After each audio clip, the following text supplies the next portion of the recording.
నమస్కారం welcome to CRB news. కానీ విని ఎరుగని రీతిలో పెనుమూరు వ్యవసాయ సహకార చైర్మన్ ప్రమాణ స్వీకార మహోత్సవం MLA doctor Thomas Gurajala Jaganmohan గజమాలతో స్వాగతం పలికిన టీడీపీ శ్రేణులు. పెనుమూరు వ్యవసాయ సహకార మార్కెట్ యార్డ్ నూతన పాలక మండలి ప్రమాణ స్వీకార మహోత్సవం అంగరంగ వైభవంగా జరిగాయి. ఈ కార్యక్రమానికి ముఖ్య అతిథులుగా ప్రభుత్వ whip GD Nellore MLA doctor VM Thomas, Chittoor MLA Gurajala Jaganmohan పాల్గొన్నారు. వీరికి టీడీపీ శ్రేణులు భారీ గజమాలతో ఘన స్వాగతం పలికారు. గంగాధర నెల్లూరు మండలం కేంద్రం చిత్తూరు ఎన్టీఆర్ విగ్రహానికి పూలమాల వేసి నివాళులర్పించి అక్కడ నుండి పెనుమూరు మార్కెట్ యార్డ్ వరకు భారీ ర్యాలీ నిర్వహించారు. ఈ సందర్భంగా డాక్టర్ విఎం థామస్ మాట్లాడుతూ, నేడు ప్రమాణ స్వీకారం చేస్తున్న అందరూ కష్టపడి భవిష్యత్తులో పార్టీ అభివృద్ధి కోసం కృషి చేయాలని అన్నారు. రానున్న ఎన్నికల్లో కలిసికట్టుగా పనిచేసి కూటమి విజయానికి తోడ్పడాలని కార్యకర్తలకు, నాయకులకు సూచించారు. ఎమ్మెల్యే డాక్టర్ థామస్ ఓ చిన్న పొడుపు కథను చెప్పి, తాను చిత్తూరు ఎమ్మెల్యే ఎన్ని ఒడిదొడుకులు వచ్చినా, ఎన్ని అడ్డంకులు సృష్టించినా అభివృద్ధి దూసుకొని పోతున్నామని, తాము ప్రజల అభివృద్ధి లక్ష్యంగా పనిచేస్తున్నామని అన్నారు. అనంతరం మార్కెటింగ్ కమిటీ చైర్మన్ కృష్ణమనాయుడు పాలక మండలి సభ్యులతో ప్రమాణ స్వీకారం చేయించారు. ఈ కార్యక్రమంలో మాజీ ఎమ్మెల్సీ దొరబాబు, పార్లమెంట్ అధ్యక్షులు, రాష్ట్ర వన్యకుల క్షత్రియ చైర్మన్ సిఆర్ రాజన్, మాజీ జెడ్పీ చైర్మన్ గీర్వాణి చంద్రప్రకాష్, జిల్లా యాదవ సాధికార సమితి అధ్యక్షులు శ్రీధర్ యాదవ్, యువ నాయకుడు హరీష్, తాళ్ళూరి శివ, 6 మండలాల నాయకులు, కార్యకర్తలు, అభిమానులు పాల్గొన్నారు.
మార్కెట్ కమిటీ పెనుమూరు పాలకవర్గం నందు అధ్యక్షులుగా నియమించబడిన ఈ కృష్ణమనాయుడు అనే నేను, అదేవిధంగా డైరెక్టర్లైన మీ పేర్లు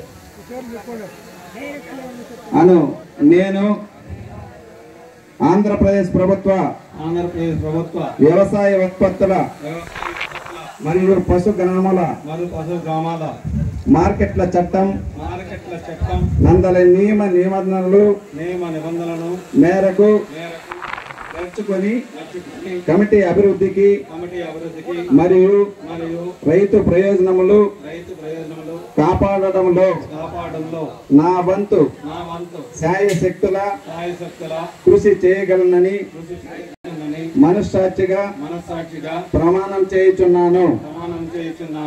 జై హింద్. నివసిస్తూ అక్కడ ఉండే దొరికేవన్నీ తింటూ బాగున్నాయి. సడన్ గా నీళ్లు ఎండిపోతే ఏం చేయాలో తెలియలే. కొండ పైన 1000 మీటర్లో పైన నీళ్లు ఉన్నాయి మంచిగా. ఈ కప్పలన్నీ మాట్లాడుతున్నాయంట. సుమారుగా 1000 కప్పలు ఉన్నాయి.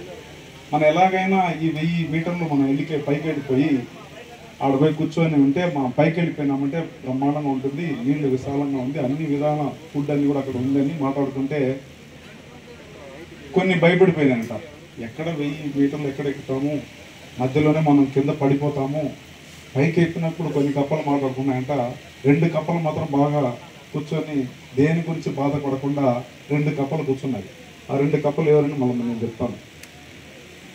మిగతా కప్పలన్నీ పోవద్దు, పైకి ఎక్కినామంటే పాములు ఉంటాయి, తేళ్ళు ఉంటాయి, మిమ్మల్ని కరుస్తుంది, మిమ్మల్ని కాటేస్తుంది, అవన్నీ 40 సంవత్సరాలు కుదురులు అవి మిమ్మల్ని బాగా కాటేస్తాయి, పైకి పోవద్దండి, మిమ్మల్ని తినేస్తాయి ఎందుకు భయపెట్టించినారంట. అందులో 2 కప్ప మాత్రం ఎక్కిపోతా ఉంది. ఎక్కడికి?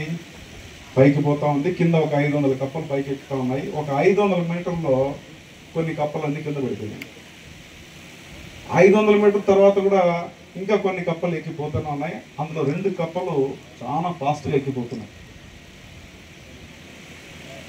ఏది పట్టించుకోవాలి. పాము వస్తుంది, తేలు వస్తుంది, వాడు వస్తాడు, వైఎస్ఆర్ వస్తాడు, తెలుగుదేశం వస్తుంది, వీడు వస్తాడు, వాడు వస్తాడు, ఎవరు 40 సంవత్సరాల రాజుకి ఎవరిని పట్టించుకోవాలి. ఇవి 2 పోతా ఉన్నాయి పైకి.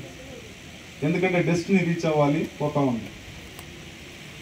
పైకి వెళ్ళిపోయి కింద చూసిన తర్వాత మొత్తం 1000 కప్పలు కూడా కింద పడి మొత్తం చచ్చిపోయినాయి. ఈ 2 కప్పలు మాత్రం పైన పోతున్నాయి.